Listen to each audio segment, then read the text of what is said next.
pay for it, and they still like telling you what to do. Yeah, like I think we at the end of the lease or some shit. You know how it go. No, I always be on somebody else's lease when I'm doing some shit. Yeah, I walk off when they start talking about that. Let y'all do that, man. Y'all do that. Hey, where the bathroom at? Yo, Jack, dude. Y'all keep the snacks over there? That's where the Doritos at? No, I don't like to get too involved. I want to put my name on shit. Yeah, this ain't got nothing to do with it. I'm gonna bring the hose.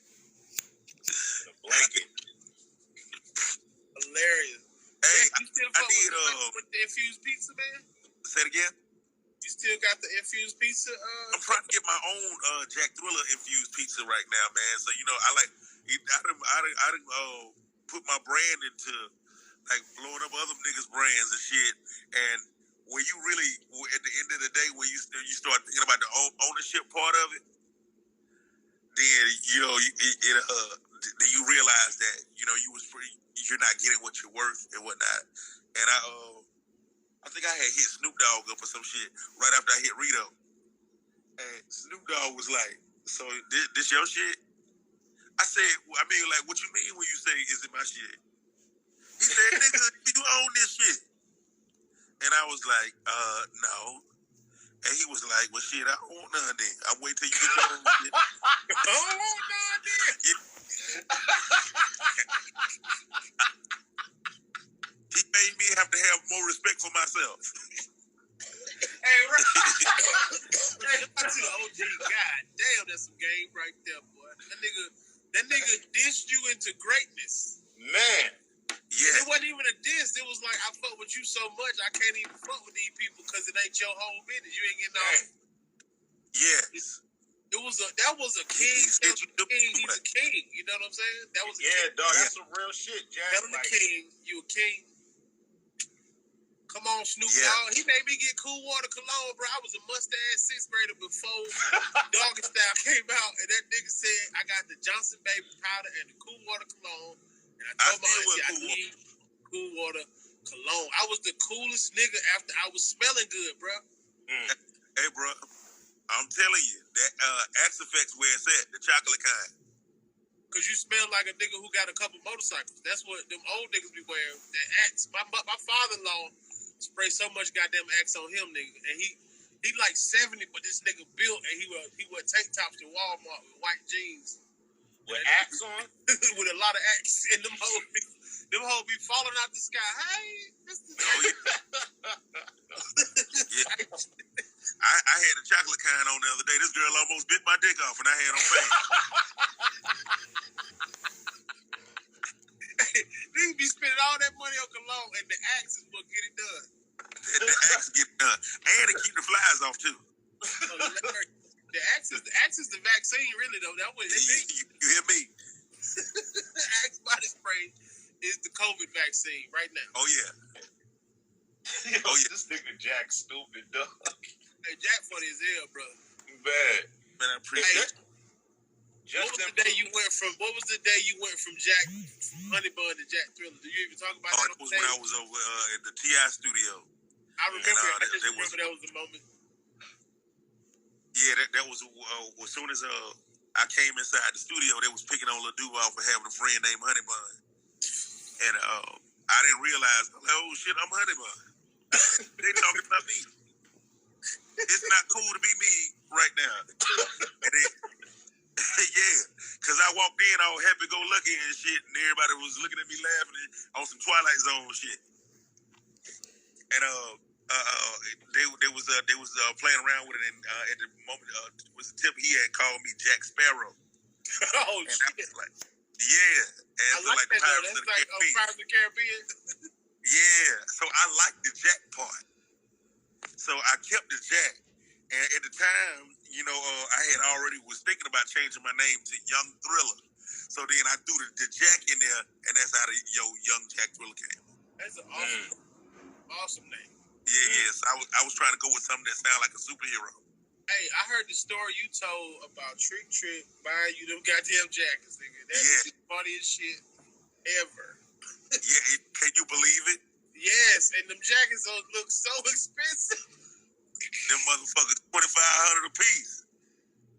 Wait, hold on. Trick, he just bought them for you? Tell him. So the story goes, Trick was getting into the cannabis business. Yeah. And well, hold on, no, he wasn't. It was this dude hit me up because he was getting into the cannabis business and he was trying to take it up. You was getting Trick into the cannabis business. Yeah. So he called me because he know I knew everybody. And he was like, hey, you know anybody in Detroit and shit? Because I'm trying to goddamn open up this cannabis shop and shit. And I need some protection because I don't need nobody burning my business down. And I said, nigga, I know the fucking thug nigga to goddamn hold your ass down. He said, I'll give you $5,000 if you can hook me up with the nigga, right? And then, so I hit Trick up. I said, nigga, we got a goddamn fool on the other line. He was like, he said, what they want?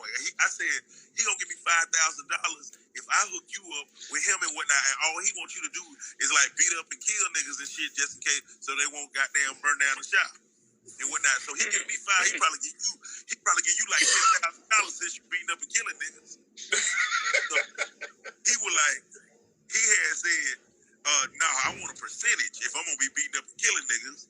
And then I was like, man, fuck that. What if that shit don't work, niggas? You better get your goddamn $10,000. And he was like, Jack, trust me. Get a percentage. I say, look here, nigga. Do me a favor and don't do me no favors. And so he told you to get a percentage like he was trying to get to? Yes, he told me to. And I basically said, fuck him. And this nigga went on to become a multimillionaire. Just off of that one investment. Just off of that one. Yes. And I fucked myself over taking the money. Hey, how did so anytime I need something, Trick like, hey, how much it costs? I'm gonna send you the money right now. And that's how that shit works. Hey, look, man, can I just tell you how Trick always came to Uptown Comedy Corner on Peachtree Street? He always came down to Coco's, because Coco's in Detroit and Uptown were like sister clubs. So that would be your first test. If you do good at Uptown, they send you straight to Coco's. And Trick, but I didn't know at the time, he had the whole Bozzy, all them niggas. They'll be riding with you, Jack, and taking you this place and that place. And I didn't know I was like super protected. Right. Until I saw a DVD called Street Life in Detroit and saw all them niggas, and I was at my in-law's house. That nigga say, oh, damn, Kamal popped off? Where he went? I don't know. Shit. Nigga left. Yeah, that was Kamal. That was Kamal, the secret genius from Morning Culture. But, yeah. He always would pull up at the comedy club and be laughing like a motherfucker. And I had no idea he was like Trick. I found out later after I had been around him. I was like, oh, damn, that nigga cool as fuck. Like, that's how I know. All the real gangster niggas, they do not be with that rah-rah talking loud. No. Them niggas don't repeat themselves. They're not loud. They're not disrespectful. They very respectful men. And them the ones you gotta just relax around. Leave them the fuck alone. Hey, listen, them niggas had booked me for a show one time. I was hosting the show. And everybody was dressed in black but me, right? Because I had on my red... I had on my red beater jacket and some red Jordans on and shit. And they was all telling these stories of how many niggas they killed and whatnot. And I couldn't add anything in. And I just got me a lobster tail and walked out. And whatnot. I'm like, I'm going to go to jail. And I am an accessory. That nigga so gangster, you want to hug him first. Come here. Yeah. Come on. I'm like... Get in here, Trick. Shit. Them niggas was telling some gruesome They were so real, Jack. I remember being in Detroit with my wife's family, and they watching the Street Life in Detroit, and they doing the whole story about how they booked Trick Daddy to come there. And he said, when the nigga get off the plane, I'm like, this nigga so cold. He is narrating his own crime in a DVD piece of content. I was like, this nigga's cold. He was like, I was on his head. I knew I booked the show. Shit. I was like, this nigga booked him. That nigga said, you were not going to win in my city. What? You ain't gonna win in my city. Man, I saw Big Bozzy. I'll be damn. Like, this my nigga Bozzy. Come on, man. That shit crazy. Yeah, man. Hey, Jack. All the cases that make comedians safe in the cities. The people don't talk about that, Jack Thriller, because Hey, dog, listen, niggas don't. that Jack a don't know who legend. to tap in with. Do Oh, get robbed. Listen, this nigga Jack a legend. Jack never told me this story, but every time I talk about Jack, they say there's a Jack story out there about Jack hanging with Brian Pumper for 3 days. Is that true? Is this a true That story, nigga was Jack? with Brian Pumper for like a month. Some niggas say you was with Brian Pumper for like a week, and it was I the did a greatest time porno. of your life. We did a porno called Bust Another Die Trying.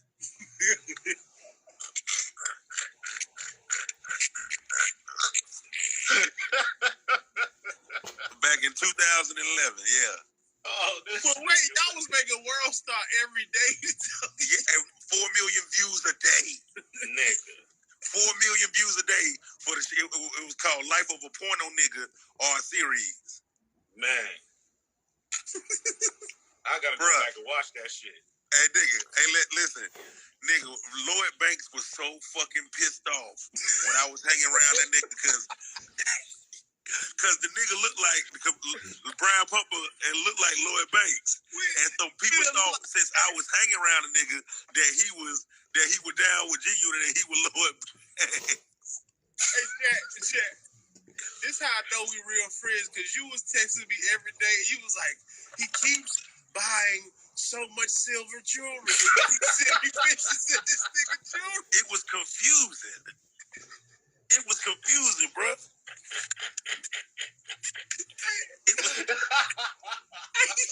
This nigga was texting me some of the funniest shit ever. That nigga was You crazy. still got that picture where his hand was on the gear knob shifter with all them rings on and them bracelets and shit. Yeah. You sent me that shit so long ago. I had that bitch saved in every phone, nigga.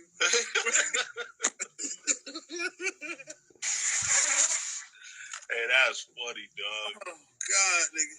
Yeah, he was wild boy. Hey, but tell him you had went out. You got your numbers up that year, boy. What? I mean, dog, that shit changed the trajectory of my whole shit, because I was becoming more than a comic then, too. Yeah. Yeah, like in a very short period of time. Because mind you, I got to New York in, like I said, August of 09. Everything popped off 4 months later, dog. Damn. 4 months later, that shit was jumping. Nigga, I was fucking porn stars, all kind of shit. That's how niggas measure it too, by who they fucking. Yeah, they just That's how niggas measure their success by who they fucking. Yeah. The funniest shit. Hey, Jack, you remember we pulled up New York and I was on my college tour. You jumped in the van with us, and me and my boy Vince, you and Vince went to Caroline's in New York to go see Paul Mooney. But you would be always on your interview shit trying to book, get another interview. You was like, yo, all we heard was you whisper to Paul Mooney. The nigga said, "Your 50 cents." Loud in a bitch. Yeah. Rito, the feature on stage, it's dark. It's all white people there. And Jack whispering, trying to get the nigga to do an interview. And the nigga said, "Your 50 cents." Yeah. The Wop, baby. 2K. Move on the track. Move on the track. Move in the track. 105.